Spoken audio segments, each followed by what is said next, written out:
బక్రీద్ పండగ రోజు చెరువులో మహిళ మృతదేహం లభ్యం. మధ్యవర్తిగా ఉండి డబ్బులు ఇప్పించడం వల్లే ఇలా జరిగిందంటూ కుటుంబీకుల ఆవేదన. మృతదేహాన్ని పోస్టుమార్టం కొరకు తరలించిన ఎస్ఐ లోకేష్ రెడ్డి. చిత్తూరు జిల్లా పలమనేరు నియోజకవర్గం పలమనేరు పట్టణంలో బక్రీద్ పండుగ రోజు మహిళ చెరువులో పడి మృతి చెందిన ఘటన చోటు చేసుకుంది. పెద్ద చెరువులో ఓ మహిళ శవం తేలుతూ ఉండడాన్ని గమనించిన స్థానికులు సమాచారాన్ని పోలీసులకు చేరవేశారు. ఘటనా స్థలానికి చేరుకున్న పోలీసులు మృతదేహాన్ని చెరువులో నుండి బయటికి తీశారు. మృతురాలు పలమనేరు పోలీస్ లైన్ వీధికి చెందిన షావర్ 50 ఏళ్లు అనే మహిళగా గుర్తించారు. మృతురాలు గత కొద్ది రోజుల క్రితమే కనిపించకుండా పోయినట్లు సమాచారం. ఈ క్రమంలోనే బక్రీద్ పండుగ రోజు ఆమె పెద్ద చెరువులో శవమై తేలడం స్థానికంగా విషాదం నింపింది. మృతురాలి బంధువులు మాట్లాడుతూ పలువురికి ఆర్థిక లావాదేవీలతో ముందుబడి మధ్యవర్తిగా ఉండి వేరే వారి దగ్గర డబ్బులు ఇప్పించింది. వారు అసలు వడ్డీ కట్టకపోవడంతో తీవ్ర మనస్తాపం చెంది ఆత్మహత్య చేసుకుందని తెలుపుతున్నారు. ఎస్ఐ లోకేష్ రెడ్డి మాట్లాడుతూ పెద్ద చెరువులో డెడ్ బాడీ తేలుతూ ఉందని స్థానికుల సమాచారం మేరకు ఘటనా ప్రాంతానికి చేరుకొని మృతదేహాన్ని చెరువులో నుండి బయటికి తీసి మృతురాలు పలమనేరు పోలీస్ లైన్ వీధికి చెందిన షావర్గా గుర్తించడం జరిగిందన్నారు. పోస్టుమార్టం కొరకు పలమనేరు ఏరియా ప్రభుత్వ ఆసుపత్రికి మృతదేహాన్ని తరలించడం జరిగింది. ఘటనపై కేసు నమోదు చేసి దర్యాప్తు చేస్తున్నాం. అనంతరం పూర్తి వివరాలు తెలియజేస్తామన్నారు.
వాళ్ళు ఒకరు ఏనంట ఆడ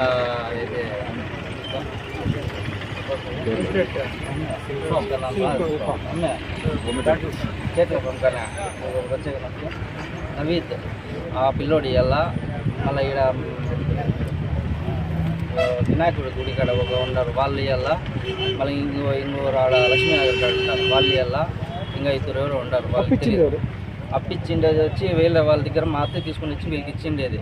వాళ్ళు ఈయనంట అంటారు డబ్బులు ఏరు, అసలు ఏరు, వడ్డీ ఏరు, ఇవ్వకుండా వీళ్ళు సతాయిస్తాడు. మా అత్తయ్య తీసుకుని ఇచ్చిండే చోట మా అత్తయ్యకి ఇచ్చిండే వాళ్ళు సతాయిస్తా అంటారు. కాబట్టి ఆ అమ్మ వీళ్ళ దగ్గర తీసుకోకుండా వాళ్ళకి ఇవ్వకుండా వచ్చి పని చేసుకోండి. ఎంత ఏమన్నా తెలుసా? మొత్తం మాకు తెలియదు. నా ఆ అమ్మ చెప్పలేదు. నేను అరస్తానని ఆ అమ్మ అయితే చెప్పలేదు. తీసుకొచ్చిండే వాళ్ళు ఎవరో తెలుసా? ఆ అమ్మాయి పోయి తీసుకుని వచ్చింది నా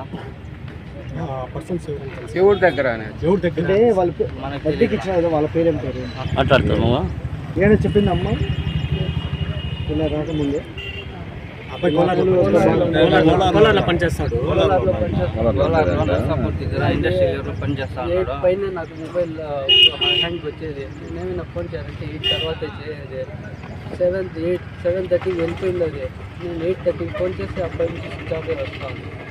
అంటే గతంలో ఎప్పుడైనా ఇట్లా అంటే వీళ్ళకి అప్పుడే చెప్పకుండా వెళ్ళిపోయింది. అప్పుడైతే నాకు మళ్ళీ మా అక్క వాళ్ళు ఫోటో అంటే చూసి పిలిపించి పెట్టుకున్నారు. అప్పుడు మళ్ళీ మా బావ మా అన్న పోయి పిలుచుకొని వచ్చి పెట్టుకున్నారు. మళ్ళీ కోలార్ పిలిచింది. మళ్ళీ వేరే రోజు వచ్చేసి నేను ఊరికి పోతాను, వేరే వాళ్ళకి ఇంటికి బడికి డబ్బులు ఇచ్చేసి అది వేరే వాళ్ళకి మాట్లాడేసి సామాన్లు వేసుకొని కోలార్కి వస్తానని చెప్పేసి వచ్చింది. పండగ తర్వాత ఈ పండగ అయిపోయిన తర్వాత సామాన్లు వేసుకుని వస్తానంటే వచ్చింది ఆ అమ్మ. అమ్మగారి పేరు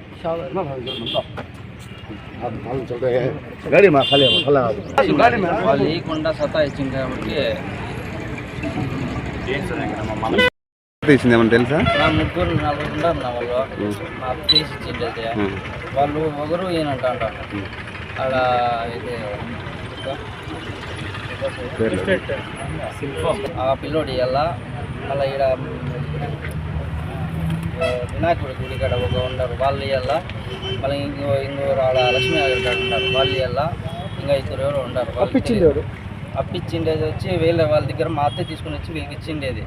వాళ్ళు ఈయనంటా అంటారు డబ్బులు ఏరు, అసలు ఏరు, వడ్డీ ఏరు, ఇవ్వకుండా వీళ్ళు సతాయిస్తాడు. మా అత్తయ్య తీసుకుని ఇచ్చిండే చోట మా అత్తయ్యకి ఇచ్చిండే వాళ్ళు సతాయిస్తూ ఉంటారు. కాబట్టి ఆ అమ్మ వీళ్ళ దగ్గర తీసుకోకుండా వాళ్ళకి ఇవ్వకుండా వచ్చి ఈ పని చేసుకున్నాను. ఎంత ఏమన్నా తెలుసా మొత్తము? మాకు తెలియదు, ఆ అమ్మ చెప్పలేదు. నేను అరస్తానని ఆ అమ్మ అయితే చెప్పలేదు. తీసుకొచ్చిండే వాళ్ళు ఎవరో తెలుసా? ఆ అమ్మాయి పోయి తీసుకుని వచ్చింటుందా ఎవరి దగ్గర మనకి సపోర్ట్ దగ్గర ఇండస్ట్రీలో పని చేస్తా ఉన్నాడు. పైన నాకు మొబైల్ హ్యాంగ్ వచ్చేది, నేనేమైనా ఫోన్ చేయాలంటే 8 తర్వాత చేయదు. 7:30 వెళ్ళిపోయింది అది. నేను 8:30 ఫోన్ చేస్తే అబ్బాయి నుంచి స్విచ్ ఆఫ్ వస్తాను. అంటే గతంలో ఎప్పుడైనా ఇట్లాంటి వీళ్ళు కప్పులు తీర్చామని చెప్పి ఏమన్నా మీకు ఏమైనా చెప్పలేదు? పోయిన మంత్ వచ్చేసి అట్లే చెప్పేసి చెప్పకుండా వెళ్ళిపోయింది. అప్పుడైతే నాన్న మళ్ళీ మా అక్క వాళ్ళు పోతా ఉంటే చూసి పిలిపించి పెట్టుకున్నారు. అప్పుడు మళ్ళీ మా బావ మా అన్న పోయి పిలుచుకొని వచ్చి పెట్టుకున్నారు. మళ్ళీ కోలార్ వచ్చింది. మళ్ళీ వేరే రోజు వచ్చేసి నేను ఊరికి పోతాను, వేరే వాళ్ళకి ఇంటి బడికి డబ్బులు ఇచ్చేసి అది వేరే వాళ్ళకి మాట్లాడేసి సామాన్లు వేసుకొని కోలార్కి వస్తానని చెప్పేసి వచ్చింది పండుగ తర్వాత. ఈ పండగ అయిపోయిన తర్వాత సామాన్లు వేసుకుని వస్తానంటే వచ్చింది ఆ అమ్మ. అమ్మగారి పేరు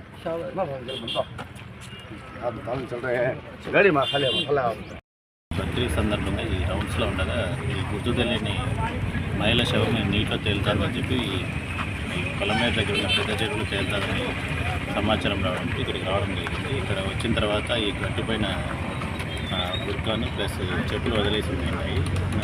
శవం అయితే తేలుతూ ఉన్నాయి.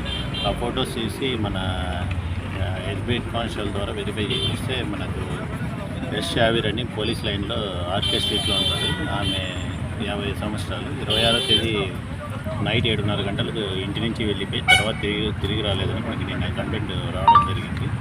వాళ్ళ కొడుకుని పిలిపించి బాడీని చూపించి ఐడెంటిఫై చేస్తే ఆమెని తెలియదు.